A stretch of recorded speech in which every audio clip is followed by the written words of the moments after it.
মাথায় গুলিবিদ্ধ ইনকিলাব মঞ্চের আহ্বায়ক ও ঢাকা ৮ আসনের সম্ভাব্য স্বতন্ত্র প্রার্থী ওসমান হাদির অবস্থা এখনও সংকটাপন্ন। স্বজন ও দলীয় নেতাকর্মীদের দাবির পরিপ্রেক্ষিতে সোমবার তাকে সিঙ্গাপুর পাঠানো হবে। চিকিৎসার সব ব্যয় বহন করবে সরকার। এদিকে সোমবারের মধ্যে হামলাকারীদের গ্রেপ্তার করা না হলে স্বরাষ্ট্র ও আইন উপদেষ্টার পদত্যাগ চেয়েছে ইনকিলাব মঞ্চ। ইনকিলাব মঞ্চের আহ্বায়ক ও ঢাকা ৮ আসনের সম্ভাব্য স্বতন্ত্র প্রার্থী ওসমান হাদিকে শুক্রবার গুলি করে সন্ত্রাসীরা। রাজধানীর এবারকেয়ার হাসপাতালে চিকিৎসাধীন হাদির অবস্থা এখনও সংকটাপন্ন। তার মস্তিষ্কে রক্ত জমাট বেঁধে আছে। কৃত্রিম শ্বাস প্রশ্বাস দিয়ে রাখা হয়েছে বলে জানিয়েছে মেডিকেল বোর্ড। তার যে শারীরিক পরিস্থিতি সেটা আশঙ্কাজনক যেরকম ছিল সেটা অপরিবর্তিত রয়েছে এবং ম্যাসিভ ব্লাড ট্রান্সফিউশনের জন্য 6 ব্যাগ ব্লাড এবং 5 ব্যাগ ফ্রেশ ফ্রোজেন প্লাজমা পেয়েছে।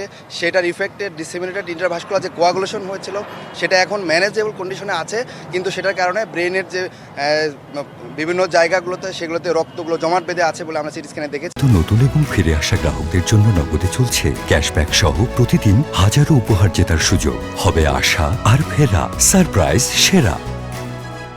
হাদির যে অবস্থা তাতে দেশে চিকিৎসা সম্ভব নয়, তাই বিদেশে নেওয়ার দাবি জানান তার স্বজন ও দলের নেতাকর্মীরা। এর প্রেক্ষিতে রবিবার রাতে বিবৃতিতে সরকার জানায়, সোমবার দুপুরে এয়ার অ্যাম্বুলেন্স যোগে সিঙ্গাপুর নেওয়া হবে হাদিকে। সিঙ্গাপুর জেনারেল হাসপাতালের অ্যাক্সিডেন্ট ইমার্জেন্সি বিভাগে তার চিকিৎসা হবে। সকল ব্যয় বহন করবে সরকার।